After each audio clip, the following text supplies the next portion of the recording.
Hi guys, I was wondering if you have seen this kind of photos before. I would call it a photography rifle shot, or at least that's how I would name it. It's quite common to find this on Instagram or Facebook with different kinds of gears and setups. Basically, the goal is to line up your gears to make it look like the shape of a rifle. You know what? In line of today's topic, I'm going to try out this photo and be able to see what is the outcome like. But today we are going to be talking about lens distortion. Basically, most of the camera out there will have a lens, and this lens will have a certain level of distortion.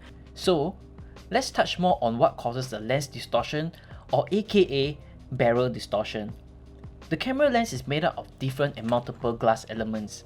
Light passes through each one of the glass elements within the camera lens to reach the sensor of your camera.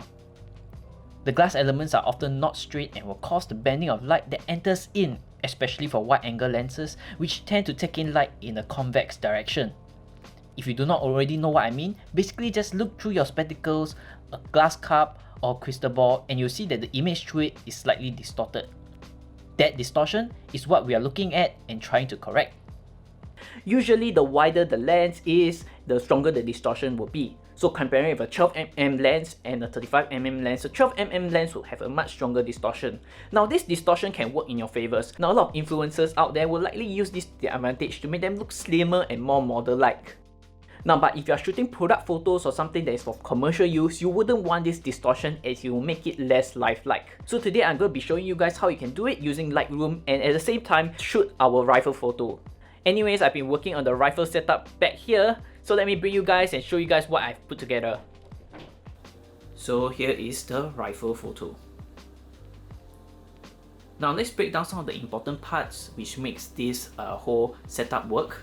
First of all, you want something long, like a tripod. Maybe have one of the legs extended to make it look like the rifle barrel.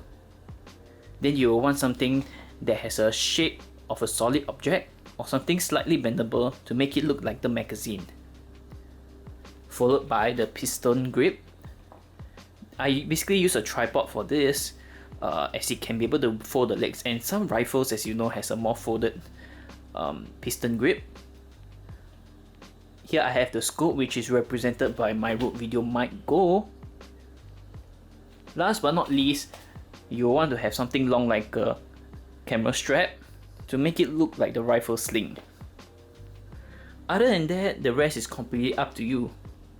Now here is the before, and here's the after profile corrections for the lens. Now it might not be obvious seeing the photo by itself, but once I put it side by side, and you can clearly see that the edges of the photo are widely skewed. It doesn't look natural, and a lot of the times your lens will also cause a certain form of vignetting at the side, which makes the edges look darker.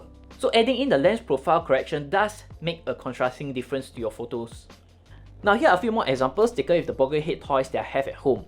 As you can see from the shape of the head, it's a little bit skewed and making it a little bit longer. And as a side, you can see there's a certain vignetting which has been corrected.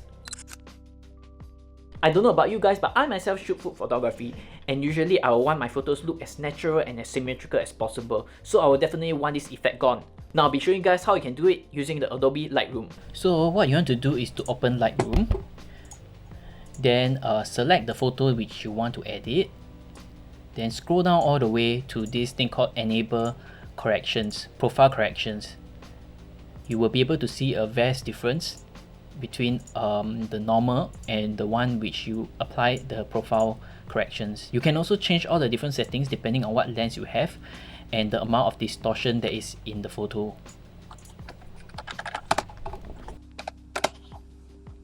So that's a simple tutorial done using Adobe Lightroom. Now I don't know about you, but lens correction is definitely an important factor for me in my workflow. Depending on which lens you have, different lenses have different kind of distortion, so it's important to be able to identify the lens that you have to be able to correct the distortion. Now let me remove the lens correction.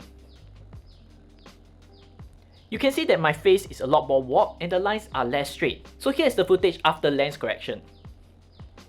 You can see that the lines in this footage is a lot straighter and that there's less vignetting at the side. Now believe it or not, even the smallest camera, my Insta360 Go, have distortion, and needless to say, all my DSLRs or mirrorless also have distortion depending on the lens that I have. At the end of the day, be it you're shooting images or videos, it's important to be able to do this correction as it will affect on how your footage turns out. Now, if you have no other friends who do not know about this often overlooked aspects of photography, do share with them this video so that you'll be able to correct their lenses and get a more natural look to their footages. So I hope you find this video helpful. Do give me a thumbs up and subscribe down below if you haven't done so yet, and do also hit the bell notification. If you have enjoyed this video, you will likely enjoy the other videos which I've done. Do click on the playlist right here, which I cover photography tips.